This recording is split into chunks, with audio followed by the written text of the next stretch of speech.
Hey guys, welcome to another movie review. Chatta Pacha, written and directed by Advaita Nair.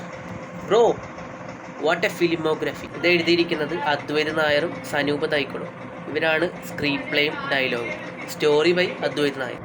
നല്ലൊരു narrative, നല്ലൊരു duration fix എന്നൊക്കെ പറയുമ്പോൾ first ഹാഫിൽ ആ സ്റ്റോറിയൊക്കെ build ചെയ്ത് ആ ഒരു സ്ലോ പേസിൽ ഒരു പോയിന്റിൽ അങ്ങനെ വന്ന് നിൽക്കും. സെക്കൻഡ് ഹാഫിൽ പിന്നെ അങ്ങ് അഴിച്ചുവിടലാണ് പറയാം.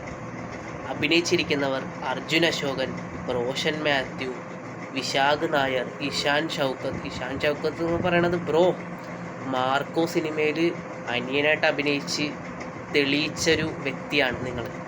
ഈ ഒരു സിനിമയിൽ നിങ്ങളുടെ അഭിനയം എങ്ങനെ ഉണ്ടാവുമെന്ന് ഞാൻ ഉറ്റുനോക്കുമായിരുന്നു. വീട്ടിൽ ഒന്നും പറയാനില്ല കേട്ടോ. ഈ ഒരു സിനിമയിലോട്ട് വരുമ്പോൾ ലിറ്റിൽ എന്ന് പറഞ്ഞൊരു കഥാപാത്രമായിരുന്നു പൊളി. വിശാഖ് നായറിൻ്റെ കഥാപാത്രത്തെക്കുറിച്ച് പറയുകയാണെങ്കിൽ ഈ സിനിമയിൽ ആട്ടിൻകുട്ടികളുടെ തമ്മിലെടുപ്പിച്ച് ചോര കുടിക്കണ ചെന്നായയുടെ ആ ഒരു കഥാപാത്രമാണ് ഇതിനകത്ത് പുള്ളിയുടായത്. എന്ത് ലുക്കാണ്, കോസ്റ്റ്യൂം, സ്വാഗ്, പിന്നെ ഫിസിക്ക്. ആ ഒരു ഫിസിക്കിൽ ഓരോരുത്തരുടെ എടുത്ത് പറയണം. അർജുൻ അശോകനാണെങ്കിലും റോഷൻ മാത്യു ആണെങ്കിലും ഇഷാൻ ഷൗക്കത്താണെങ്കിലും വിശാഖ് നായറാണെങ്കിലും അവരിട്ട ആ ഒരു എഫേർട്ട്, ആ ഒരു മൂവിക്ക് വേണ്ടി ഇട്ട എഫേർട്ട്, ഒരു ബോഡി ബിൽഡ് ചെയ്ത ആ ഒരു രീതി, ഇതൊക്കെ എടുത്ത് പറയണം. നിങ്ങൾ ശരിക്കും മനസ്സ് വെച്ച് തന്നെയാണ് ഈ ഒരു മൂവിക്ക് വേണ്ടി നിങ്ങൾ വർക്ക് ചെയ്തിരിക്കുന്നത്. ഒരു ബിഗ് സല്യൂട്ട്. അഭിനയിച്ചിരിക്കുന്ന നടി എന്ന് പറയുന്നത് ഒരു പുതുമുഖ നടിയാന്ന് തോന്നുന്നു. കാർമനേസ് മാത്യു എന്ന് പറഞ്ഞാണ് പുള്ളിക്കാരുടെ പേര്.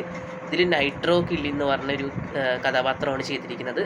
കിട്ടിയ റോള് നല്ല അടിപൊളിയായിട്ട് ഭംഗിയായിട്ട് വെടിപ്പായിട്ട് ചെയ്തിട്ടുണ്ട്. പിന്നെയുള്ള നമ്മുടെ സിദ്ദിഖിക്ക ഉണ്ട്, റാഫിക്ക ഉണ്ട്, സായ് കുമാർ ഉണ്ട്, വിനീത് ഉണ്ട്, and the one and only mighty M. അതൊരു വികാരമോടെ കൊച്ചിക്കാർക്ക് മമ്മൂക്ക ചെയ്ത കഥാപാത്രമാണെങ്കിലും ലാലേട്ടൻ ചെയ്ത കഥാപാത്രമാണെങ്കിലും അതൊരു ഒന്നൊന്നര വികാരമാണ്. അപ്പോൾ ഞാൻ കൂടുതലായിട്ടൊന്നും പറഞ്ഞ് സ്പോയിലർ ആക്കുന്നില്ല. നിങ്ങൾ തിയേറ്ററിൽ പോയി തന്നെ അത് എക്സ്പീരിയൻസ് ചെയ്തോളാം.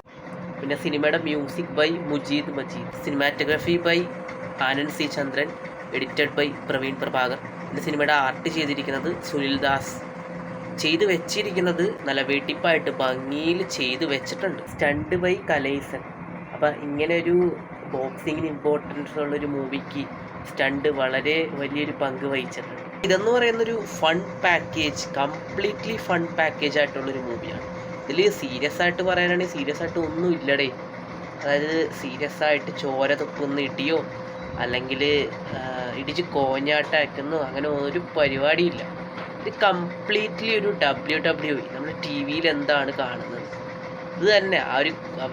അവരാ ഉണ്ടാക്കുന്ന ഒരു ഓളം, അവരുടെ ഒരു കോസ്റ്റ്യൂം, ഇതൊക്കെ തന്നെ. അപ്പം ഇതിൻ്റെയൊക്കെ ഒരു മട്ടാഞ്ചേരി വേർഷൻ ഇതാണ് ഈ ഒരു മൂവി. WWE കണ്ട് ആ ഒരു ഫാൻസ് ഉണ്ട്, അവർക്ക് ഈ മൂവി വർക്കൗട്ട് ആവും. ഫാമിലി ഓഡിയൻസിന് വർക്കാണോന്നില്ല, ബട്ട് യൂത്ത് ഈ ഒരു സിനിമ കൊണ്ടാണ്. ഇതിനകത്ത് മ്യൂസിക് പലയിടത്തും പ്ലേസ് ചെയ്തായിക്കോട്ടെ, പാട്ടുകളായിക്കോട്ടെ, അങ്ങനെ എല്ലാ രീതിയിലും. അതിപ്പോൾ സിനിമാറ്റോഗ്രഫി, സൗണ്ട് ഡിപ്പാർട്ട്മെന്റ് എന്നൊക്കെ പറയുമ്പോൾ ആ ഒരു അറ്റ്മോസ്ഫിയർ നല്ല ജിൽജിൽന്നായിരുന്നു ഉണ്ടായിരുന്നത് ആ ഒരു സൗണ്ട് എഫക്റ്റ് ഒക്കെ. അപ്പോൾ അവർ കളറിങ് ചെയ്താണെങ്കിലും ലൈറ്റ് പ്ലേസ് ചെയ്താണെങ്കിലും ഇൻ്റർവെൽ ബ്ലോക്കിൽ ആ ഒരു സെറ്റ് ചെയ്തിരിക്കുന്ന ഒരു ഫ്രെയിം ഉണ്ട്. ആക്ടിങ് വൈസ് അർജുൻ അശോകൻ്റെ കാര്യം പറയുകയാണെങ്കിൽ അഴിച്ചു വിടുന്ന ക്യാരക്ടറായിരിക്കും.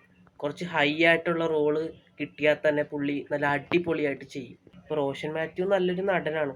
അപ്പോൾ പുള്ളിക്ക് ഈ ഒരു സിനിമയിൽ പുള്ളിക്ക് കിട്ടിയ റോള് പുള്ളി നല്ല ഭംഗിയിൽ ചെയ്തിട്ടുണ്ട്. മൊത്തത്തിലൊരു പാക്കേജാണ് പടം. ഇരുന്ന് വിസിലടിച്ച് എൻജോയ് ചെയ്യാൻ പറ്റിയൊരു പടമാണ്. പിന്നെ വന്ന ക്യാമിയോ പരിപാടി പേഴ്സണലി എനിക്ക് നല്ല രീതിയിൽ അത് വർക്കായി. ബുള്ളറ്റ് വാൾട്ടർ എന്ന് പറഞ്ഞാൽ മമ്മൂക്ക ചെയ്ത ആ കഥാപാത്രം. അത്രയൊക്കെ പറയാനുള്ളത്. അപ്പം നിങ്ങൾ സിനിമ കണ്ടൊരു വ്യക്തിയാണെങ്കിൽ നിങ്ങൾ കമൻ്റായിട്ട് നിങ്ങളുടെ അഭിപ്രായങ്ങൾ രേഖപ്പെടുത്തുക. അപ്പോൾ പുതിയൊരു വീഡിയോ കാണാം.